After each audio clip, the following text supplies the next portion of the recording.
शांति। आज 18 जनवरी 2025 के महावाक्य। आज प्यारे मीठे ब्रह्मा बाबा अव्यक्त हुए, तो ये उनके स्मृति दिवस में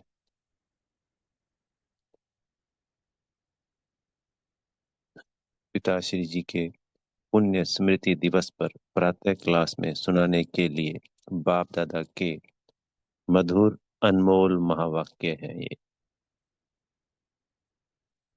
तो हम सबको, आप सबको बेहद की बधाइयाँ, शुभकामनाएं।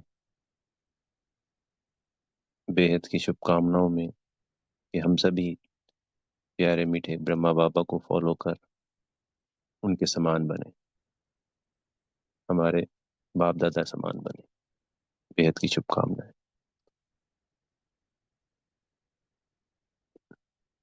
ओम शांति। रूहानी बाप अभी तुम बच्चों से रू रिहान कर रहे हैं, शिक्षा दे रहे हैं।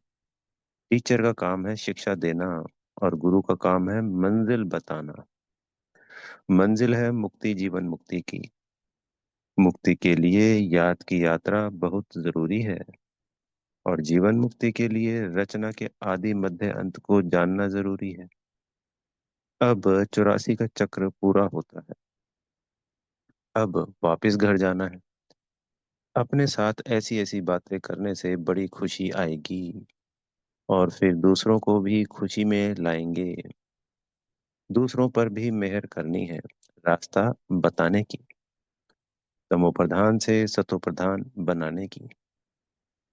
बाबा ने तुम बच्चों को पुण्य और पाप की गहन गति भी समझाई है। पुण्य क्या है और पाप क्या है? सबसे बड़ा पुण्य है बाप को याद करना और दूसरों को भी याद दिलाना। क्या याद दिलाना? एक तो पहला, जो बीके हैं उनको कि भाई बाबा को याद करो, और जो नॉन बीके हैं उनको कहो कि जी बाबा आ गया। उनको मैसेज देना बाबा का। सेंटर खोलना, तन मन धन दूसरों की सेवा में लगाना, यह है पुण्य। और भक्ति में भी हमने ये पुण्य किए हैं। वहाँ तन मन धन लगा के कोई मंदिर बनाता, कोई धर्मशाला बनाता, कोई हॉस्पिटल बनाता, गांव में कुएं खुदवाते थे उस जमाने में, पुराने जमाने में। लंगर लगाते ना तन मन धन, तो उसका पुण्य क्या मिलता है? उसी जन्म में मिल गया, खत्म। और यहाँ पे भी वही करना है। और 21 जन्मों की प्रारब्ध, वंडरफुल प्रारब्ध, उसकी पदम गुना प्रारब्ध भक्ति के मुकाबले।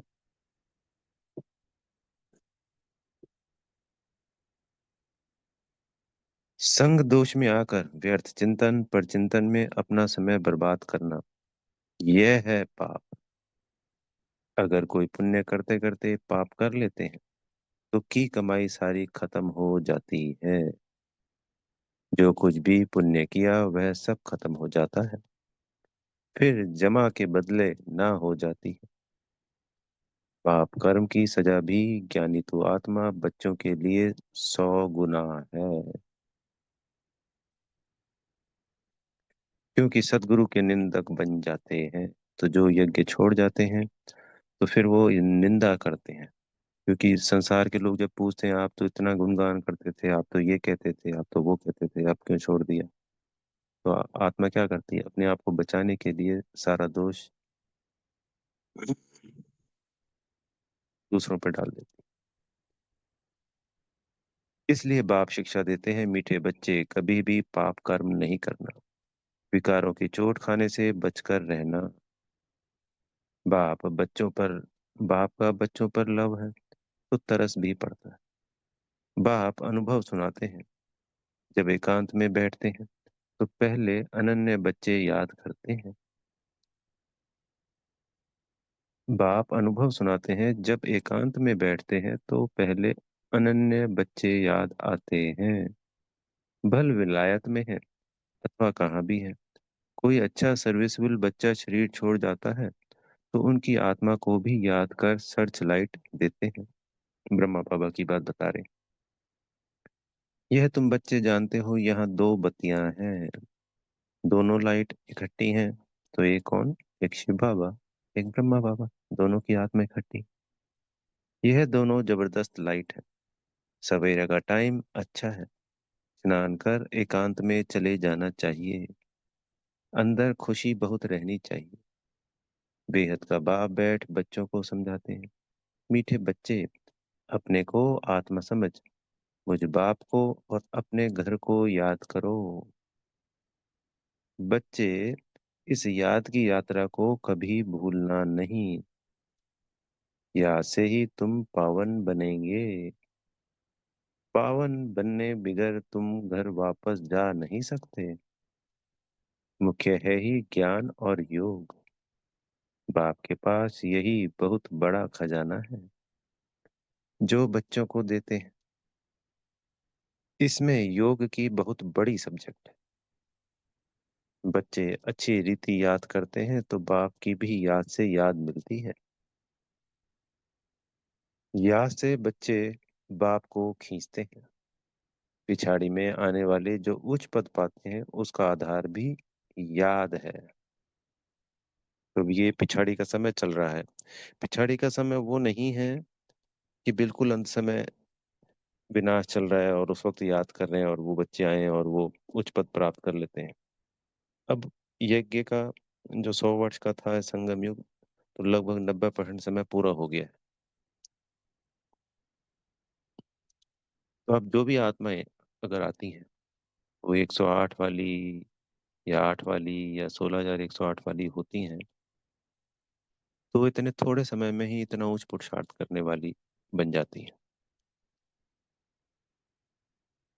तो लगभग लगभग वो समय शुरू है। और अभी ऐसे कुछ परिवर्तन होने चाहिए जिससे हमें पता चले कि हाँ, ये पिछाड़ी का समय शुरू हो गया है।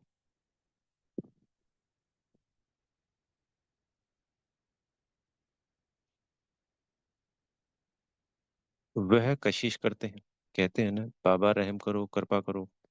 इसमें भी मुख्य चाहिए याद। याद से ही करंट मिलती रहेगी। इससे आत्मा हेल्दी बनती है, भरपूर हो जाती है। कोई समय बाप को किसी बच्चे को करंट देनी होती है तो नींद भी फिट जाती है। यह फुरना लगा रहता है कि फलाने को करंट देनी है। किसी की जैसे तबीयत खराब हुआ करती थी तो ब्रह्मा बाबा रात भर जागकर उनको सकाश देते थे, क्योंकि ये अव्यक्त मुरली है, बाप दादा सुना रहे हैं, समझा रहे हैं। तुम जानते हो करंट मिलने से आयु बढ़ती है, एवर हेल्दी बनते हैं। ऐसे भी नहीं एक जगह बैठ याद करना है। बाप समझाते हैं, चलते फिरते भोजन खाते काम करते भी बाप को याद करो। दूसरों को करंट देनी है तो रात्रि को भी जागो। बच्चों को समझाया है, सवेरे उठकर जितना बाप को याद करेंगे उतना कशिश होगी। बाप भी सर्च लाइट देंगे। आत्मा को याद करना अर्थात सर्च लाइट देना। फिर इसको कृपा कहो, आशीर्वाद कहो। तुम बच्चे जानते हो यह अनादि बना बनाया ड्रामा है। यह हार जीत का खेल है। जो होता है वह ठीक है। क्रिएटर को ड्रामा जरूर पसंद होगा ना, तो क्रिएटर के बच्चों को भी पसंद होगा। इस ड्रामा में बाप एक ही बार बच्चों के पास बच्चों की दिल व जान सिक व प्रेम से सेवा करने आते हैं। बाप को तो सब बच्चे प्यारे हैं। तुम जानते हो सतयुग में भी सब एक दो को बहुत प्यार करते हैं। जानवरों में भी प्यार रहता है। ऐसे कोई जानवर नहीं होते जो प्यार से ना रहे। तो तुम बच्चों को यहाँ मास्टर प्यार का सागर बनना है। यहाँ बनेंगे तो वह संस्कार अविनाशी बन जाएंगे। बाप कहते हैं, कल पहले मिसल हूबहू फिर से प्यारा बनाने आया हूँ।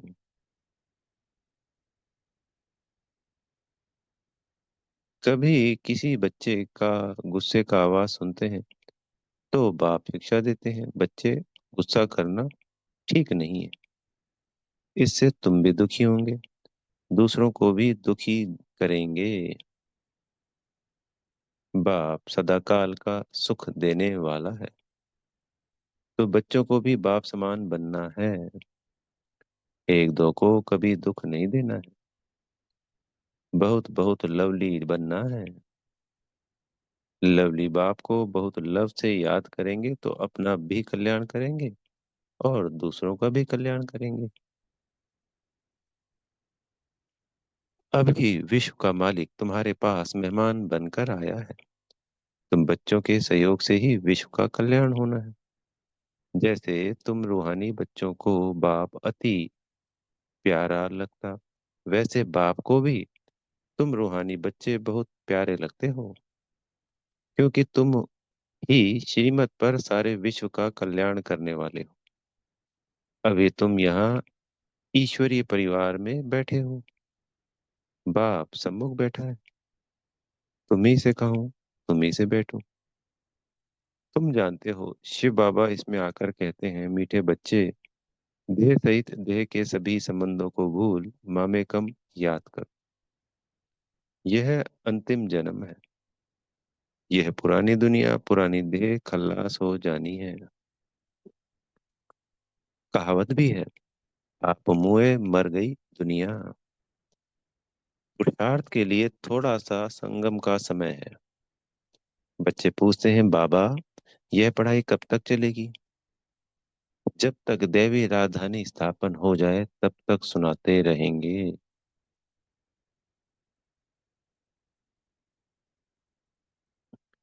फिर ट्रांसफर होंगे नई दुनिया में। बाबा कितना निरहंकार से तुम बच्चों की सेवा करते हैं, तुम बच्चों को भी इतनी सेवा करनी चाहिए, श्रीमत पर चलना चाहिए। कहो अपनी मत दिखाई तो तकदीर को लकीर लग जाएगी। तुम ब्राह्मण ईश्वरीय संतान हो, ब्रह्मा की औलाद भाई बहन हो, ईश्वरीय पुत्र पुत्रियां हो, उनसे वर्षा ले रहे हो। जितना पुरुषार्थ करेंगे उतना पद पाएंगे। इसमें साक्षी रहने का भी बहुत अभ्यास चाहिए। बाप का पहला फरमान है, अशरीरी भव, देही अभिमानी भव। अपने को आत्मा समझ मुझ बाप को याद करो, तभी जो खाद पड़ी है वह निकलेगी, सच्चा सोना बन जाएंगे। तुम बच्चे अधिकार से कह सकते हो, बाबा, ओ मीठे बाबा, आपने मुझे अपना बना के सब कुछ वर्षे में दे दिया है। तो जब बाबा से हम रू रिहान करते हैं तो यही पॉइंट हम दोहराएंगे, अपने पॉइंट भी हम जोड़ सकते हैं। जैसे हम किसी से भी बात करते हैं, अपने पिता से, जी से, बहन भाइयों से, ऐसे ही हमें सिंपल बातें बाबा से करनी है। बाबा शब्द का प्रयोग करना है, अपने आप को आत्मा, बिंदी स्टार, और बाबा को भी बिंदी स्टार के रूप में विजुलाइज करना है। यही याद है, बातें करना ही याद है, और ये करते करते ही हमारे विक्रम दग्ध हो जाते हैं। ये याद ही बाबा को खींचती है। यही हमारी उच्च अवस्था बनाती है। यही सर्व प्राप्तियों का आधार है, सर्व गुणों का, सर्व शक्ति, सर्व खजानों का, सर्व वरदानों।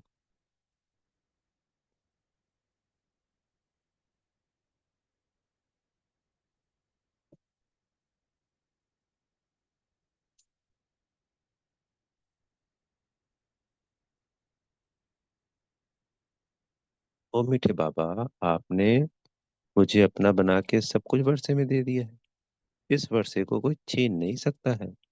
इतना तुम बच्चों को नशा रहना चाहिए। तुम ही सभी को मुक्ति, जीवन मुक्ति का रास्ता बताने वाले लाइट हाउस हो। उठते बैठते चलते फिरते तुम लाइट हाउस होकर रहो। बाप कहते हैं, बच्चे अब टाइम बहुत थोड़ा है, गाया भी जाता है, एक घड़ी आधी घड़ी, जितना हो सके एक बाप को याद करने में लग जाओ और फिर चार्ट को बढ़ाते जाओ। अच्छा, मीठे मीठे सिकी लदे लक्की और लवली ज्ञान सितारों को माता पिता बाप दादा का दिल व जान सिक व प्रेम से याद प्यार और गुड मॉर्निंग। रूहानी बाप की रूहानी बच्चों को नमस्ते। हम रूहानी बच्चों की हमारे प्यारे मीठे रूहानी माता पिताजी बाप दादाजी को याद प्यार, गुड मॉर्निंग और नमस्ते। अव्यक्त महावाक्य है, निरंतर योगी बनो। जैसे एक सेकंड में स्विच ऑन और ऑफ किया जाता है, ऐसे ही एक सेकंड में शरीर का आधार लिया और फिर एक सेकंड में शरीर से परे अशरीरी स्थिति में स्थित हो जाओ। अभी अभी शरीर में आए, फिर अभी अभी अशरीरी बन गए। यह प्रैक्टिस करनी है। इसी को ही कर्मातीत अवस्था कहा जाता है। जैसे कोई वस्त्र धारण करना व न करना अपने हाथ में रहता है। आवश्यकता हुई धारण किया, आवश्यकता न हुई तो उतार दिया।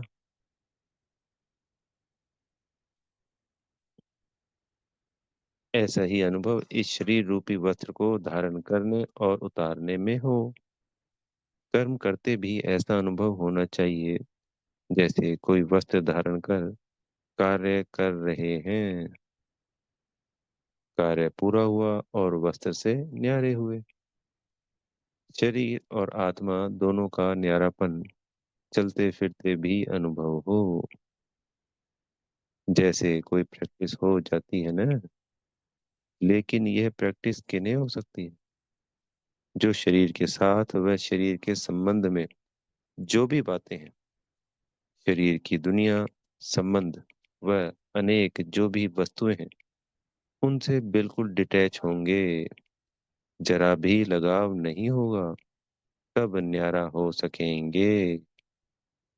अगर सूक्ष्म संकल्प में भी हल्कापन नहीं है, डिटैच नहीं हो सकते हो, तो न्यारेपन का अनुभव नहीं कर सकेंगे। तो हर एक को अब यह प्रैक्टिस करनी है, बिल्कुल ही न्यारेपन का अनुभव हो। इस स्टेज पर रहने से अन्य आत्माओं को भी आप लोगों से न्यारेपन का अनुभव होगा। वह भी महसूस करेंगे। जैसे योग में बैठने के समय कई आत्माओं को अनुभव होता है ना।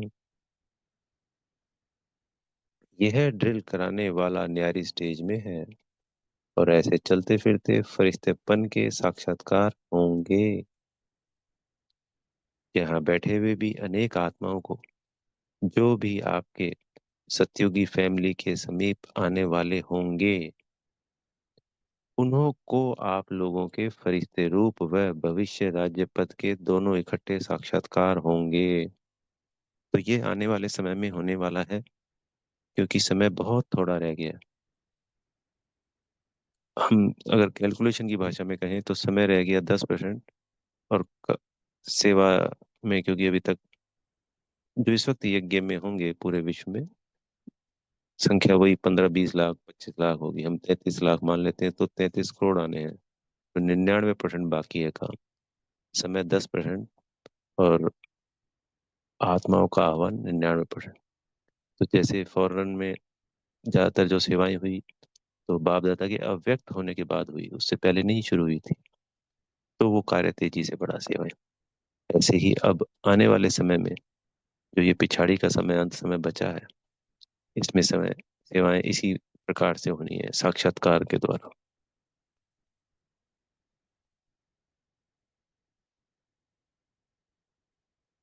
अनेक अनेक आत्माओं तक मैसेज तो पहुंच गया है। अनुभव के आधार पर वो जुड़ेंगे जल्दी से जल्दी। संख्या बहुत तेजी से बढ़नी है, क्योंकि समय कितना रह गया। और 33 करोड़ को तो जुड़ना ही जुड़ना है यज्ञ से।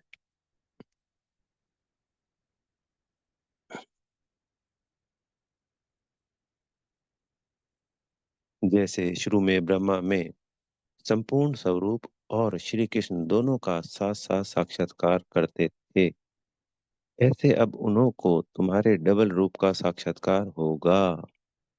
जैसे जैसे नंबरवार इस न्यारी स्टेज पर आते जाएंगे, तो आप लोगों के भी यह डबल साक्षात्कार होंगे। अभी यह पूरी प्रैक्टिस हो जाए, तो यहाँ वहां से यही समाचार आने शुरू हो जाएंगे। जैसे शुरू में घर बैठे भी अनेक समीप आने वाली आत्माओं को साक्षात्कार हुए ना, तो जो हमारे कुल की होंगी, बाबा ने क्लियर किया है कि अभी उन्हीं को, वैसे अब भी साक्षात्कार होंगे। यहाँ बैठे भी बेहद में आप लोगों का सूक्ष्म स्वरूप सर्विस करेगा। अब यही सर्विस रही हुई है। साकार में सभी एग्जाम्पल तो देख लिया। सभी बातें नंबरवार ड्रामा अनुसार होनी है। जितना जितना समय अकारी फरिश्ते स्वरूप में होंगे, उतना आपका फरिश्ता रूप सर्विस करेगा। आत्मा को सारे विश्व का चक्कर लगाने में कितना समय लगता है, तो अभी आपके सूक्ष्म स्वरूप भी सर्विस करेंगे। लेकिन जो इस न्यारी स्थिति में होंगे, स्वयं फरिश्ते रूप में स्थित होंगे। शुरू में सभी साक्षात्कार हुए हैं। फरिश्ते रूप में संपूर्ण स्टेज और पुरुषार्थी स्टेज दोनों अलग अलग साक्षात्कार होता था। जैसे साकार ब्रह्मा और संपूर्ण ब्रह्मा का अलग अलग साक्षात्कार होता था, वैसे अनन्य बच्चों के साक्षात्कार भी होंगे। हंगामा जब होगा तो साकार शरीर द्वारा तो कुछ कर नहीं सकेंगे, और प्रभाव भी इस सर्विस से पड़ेगा। जैसे शुरू में भी साक्षात्कार से ही प्रभाव हुआ ना, परोक्ष अपरोक्ष अनुभव ने प्रभाव डाला। वैसे अंत में भी यही सर्विस होनी है। अपने संपूर्ण स्वरूप का साक्षात्कार अपने आप को होता है। बाबा पूछ रहे हैं हमसे कि हमारे को हमारे संपूर्ण स्वरूप का साक्षात्कार होता है। अभी शक्तियों को पुकारना शुरू हो गया है। अभी परमात्मा को कम पुकारते हैं। शक्तियों की पुकार तेज रफ्तार से चालू हो गई है। तो ऐसी प्रैक्टिस बीच बीच में करनी है। आदत पड़ जाने से फिर बहुत आनंद फील होगा। एक सेकंड में आत्मा शरीर से न्यारी हो जाएगी। प्रैक्टिस हो जाएगी। अभी यही पुरुषार्थ करना है। तो अपने आप को एक ही सेकंड में बिंदी रूप में देखना, और फिर अपने आप को शरीर में स्थित कर लेना। यह अभ्यास हमें अनेकों अनेक बार करना है। वर्तमान समय मनन शक्ति से आत्मा में सर्व शक्तियां भरने की आवश्यकता है। तब मगन अवस्था रहेगी और विघ्न टल जाएंगे। विघ्नों की लहर तब आती है जब रूहानियत की तरफ फोर्स कम हो जाता है। तो वर्तमान समय शिवरात्रि की सर्विस के पहले स्वयं में शक्ति भरने का फोर्स चाहिए। भले योग के प्रोग्राम रखते हो, लेकिन योग द्वारा शक्तियों का अनुभव करना कराना अब ऐसी क्लासेस की आवश्यकता है। प्रैक्टिकल अपने बल के आधार से औरों को बल देना है। सिर्फ बाहर की सर्विस के प्लान नहीं सोचने हैं, लेकिन पूरी ही नजर चाहिए सभी तरफ। जो निमित्त बने हुए हैं उन्हों को यह ख्यालात आनी चाहिए कि हमारी फुलवारी किस बात में कमजोर है। किसी भी रीति से अपने फुलवारी की कमजोरी पर कड़ी दृष्टि रखनी चाहिए। समय देकर भी कमजोरियों को खत्म करना है। जैसे साकार रूप को देखा, कोई भी ऐसी लहर का समय होता तो दिन रात सकाश देने की विशेष सर्विस, विशेष प्लान चलते थे। निर्बल आत्माओं को बल भरने का विशेष अटेंशन रहता था। बाबा शुरुआत के अनुभव बता रहे हैं। और जब सेवा होती है तो जब सेवा होती है तो उसके ऊपर विशेष अटेंशन दिया जाता है। उसी के लिए बाबा कह रहे हैं कि हमें शिवरात्रि से पहले ये हमारे को होमवर्क मिला है आज। हम सभी इसी होमवर्क को करेंगे, जिससे निर्बल आत्माओं को बल भरने का विशेष अटेंशन रहता था, जिससे अनेक आत्माओं को अनुभव भी होता था। रात रात को भी समय निकाल आत्माओं को सकाश भरने की सर्विस चलती थी। तो अभी विशेष सकाश देने की सर्विस करनी है। लाइट हाउस माइट हाउस बनकर यह सर्विस खास करनी है। तब चारों ओर लाइट और माइट का प्रभाव फैलेगा। अभी यही आवश्यकता है।